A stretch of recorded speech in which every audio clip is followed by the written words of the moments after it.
Halo, selamat pagi. Hari ini kita ada dalam pertemuan kedua mata pelajaran agama Kristen untuk kelas 12. Mari sebelum kita memulai, kita berdoa terlebih dahulu. Kita berdoa. Tuhan, kami memohon biarlah Roh-Mu memimpin kami supaya kami bisa mengerti pelajaran yang kami dapatkan di hari ini. Ampunilah salah dan dosa kami Tuhan, di dalam nama Yesus kami berdoa. Haleluya. Amin.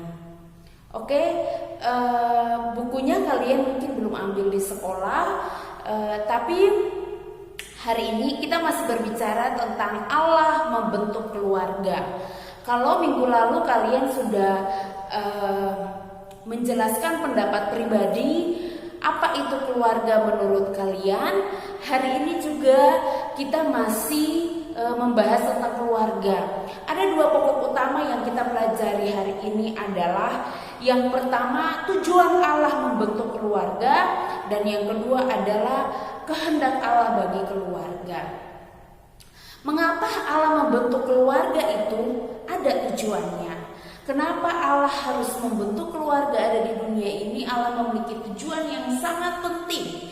Yang pertama adalah Allah ingin keluarga itu bertumbuh dalam pengenalan imannya kepada Allah, supaya keluarga yang ada di tengah-tengah dunia ini bisa terarah kehidupannya.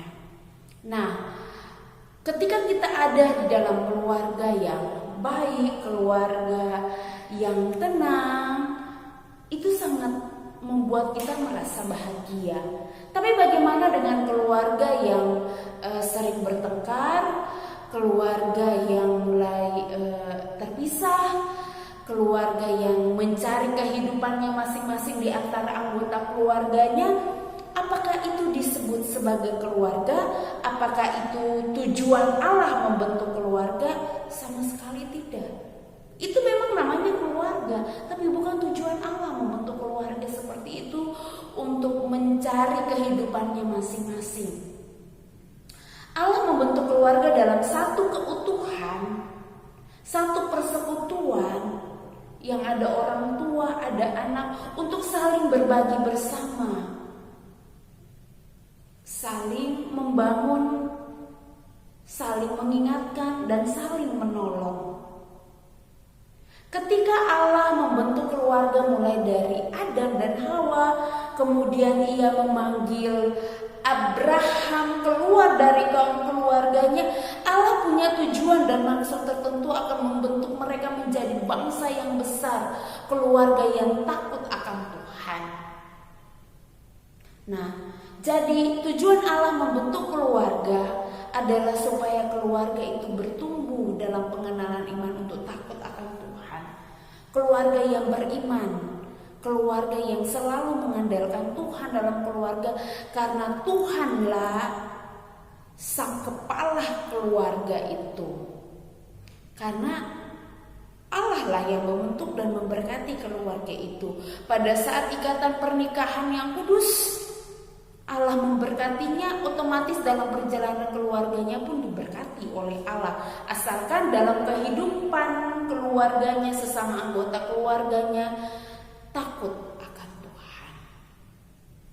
Hal yang kedua yang kita bahas hari ini adalah bagaimana kehendak Allah bagi keluarga. Kehendak Allah bagi keluarga ketika Allah memanggil Abraham, Abraham pun tidak tahu kemana dia harus pergi.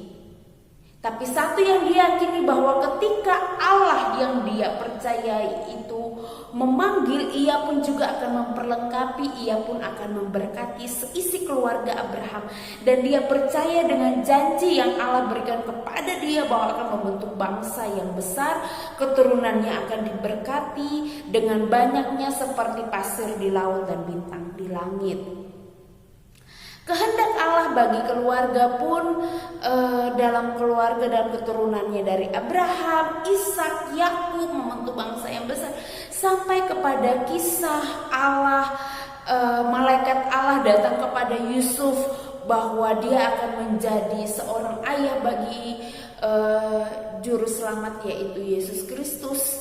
Kemudian Tuhan Yesus juga datang ke dalam rumah, ke dalam keluarga Sakeus yang awalnya tidak mengenal Allah. Dari semuanya ini kita dapat melihat bahwa kehendak Allah bagi keluarga adalah supaya keluarga itu semakin hari semakin bertumbuh dalam pengenalan akan Allah. Semakin hari keluarga itu semakin melihat bagaimana Allah berproses dalam kehidupan keluarga. Masalah boleh ada, tantangan boleh ada dalam kehidupan keluarga, tapi itu tidak membuat kita menjadi jauh daripada Allah. Jangan sampai kita menyalahkan Tuhan.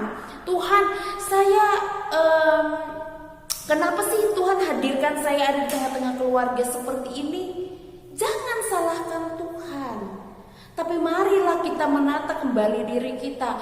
Kalau tadinya kita sering ribut di antara anggota keluarga, sering terjadi kesalahpahaman, buatlah itu menjadi suatu hal yang membentuk kita menjadi pribadi yang lebih baik lagi.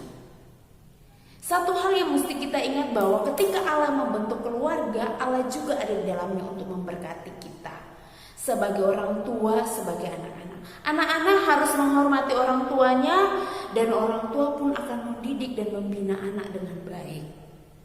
Anak-anak harus bisa untuk mendoakan orang tua. Ketika kalian mendoakan orang tua, kesehatan, kekuatan yang Tuhan anugerahkan dalam kehidupan mereka, mereka juga akan bekerja dengan baik untuk memenuhi kebutuhan kalian.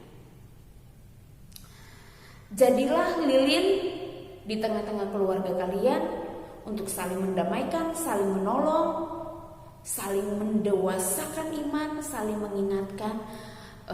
Ketika ada yang melakukan kesalahan, kita bisa menegur dalam kasih, dan kita bisa berjalan dalam cinta kasih Tuhan dalam keluarga kita.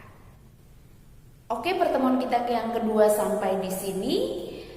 Tidak ada tugas yang tertulis yang kalian harus sampaikan kepada Bu Feby. Tugasnya adalah praktik di rumah. Doakanlah orang tua kalian, doakanlah keluarga kalian. Kalau misalnya ada masalah, ada tantangan, ada kesalahpahaman, doakanlah itu supaya Tuhan bisa mendamaikan, Tuhan memberkati, dan kalian juga akan tetap hidup rukun dan bahagia dalam keluarga. Tugasnya hanya mempraktikkan doa bagi keluarga kalian. Sampai bertemu kembali. Tuhan Yesus